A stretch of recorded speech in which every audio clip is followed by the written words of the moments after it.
Hello, from Wonder Media Network, I'm Jenny Kaplan, and this is Womanica. This month we're talking about women of science fiction. These women inspire us to imagine impossible worlds, alien creatures, and fantastical inventions, revealing our deepest fears and hopes for the future. Today's Womanican had mummies on the mind. In her debut novel, a mummy is brought back to life and is used as a lens to imagine what England might look like in the year 2126.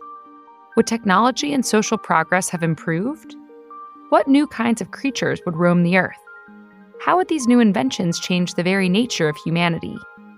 The woman we're talking about today was one of the first writers to ask these kinds of questions. Let's meet Jane Wells Webb Loudon. Jane was born near Birmingham, England around 1800. Although she was born into an affluent family, her fortunes took a turn for the worse when her parents died in quick succession. Jane would have to support herself. Just a few years before Jane published her novel, she likely read the hottest new book of the time, Mary Shelley's Frankenstein. Shelley first published the book in 1818, and it immediately caused an uproar. Critics found the idea of reanimating a creature through science rather than divine creation blasphemous. Jane decided to write her own book on the subject. She called it The Mummy, a tale of the 22nd century. In Jane's book, an Egyptian pharaoh is reanimated as a mummy in England during the year 2126. In this imagined future, England has recovered from a long period of anarchy and is governed by an absolute monarch, a fictional queen.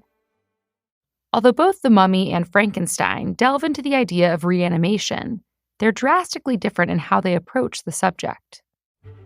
While Mary's protagonist has no trouble turning corpses into living monsters, Jane's main character, Edric Montagu, has more reservations. His experiments attempt to answer questions about the soul and the divine, rather than prove scientific prowess. Jane is much more critical of using science to change the divine laws of nature. The Mummy is also more explicitly political in its exposition. Edric's creation, The Mummy, becomes a tool to reflect upon the inadequacies of English society and politics. In the imagined history of The Mummy, the centuries between 1827 and 2126 were an age of failed democracy. The people had devolved into anarchy without a leader. In this imagined history, Jane wrote, "The people began to discover, though alas too late, that there was little pleasure in being masters when there were no subjects." The Mummy wasn't just a slightly altered version of Jane's current reality. Through the novel, Jane imagined what other innovations and technologies might exist in the future. Some of her observations are spookily accurate.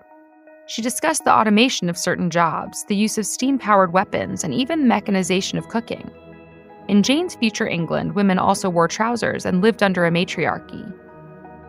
John Claudius London, a Scottish horticulturist, loved the book and praised it in a journal he edited called Gardener's Magazine. He was especially intrigued by the futuristic agricultural inventions that Jane mentioned in her novel. John arranged to meet with the author in person. Jane had published the first edition of The Mummy anonymously.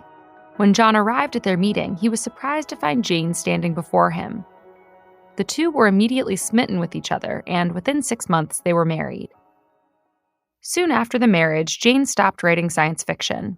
She began studying botany instead, assisting her husband with his botanical publications. She wrote a popular series of books on flowers and gardening. Jane was also learning about gardening as she wrote. Her books were easy to read and digestible for amateur female gardeners. These guides allowed them to participate in invention and exploration at a time when most women were excluded from scientific and academic worlds. Jane died at her home in London in 1858.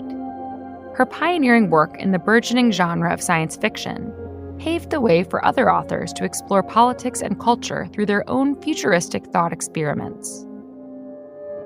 All month, we're talking about women in science fiction.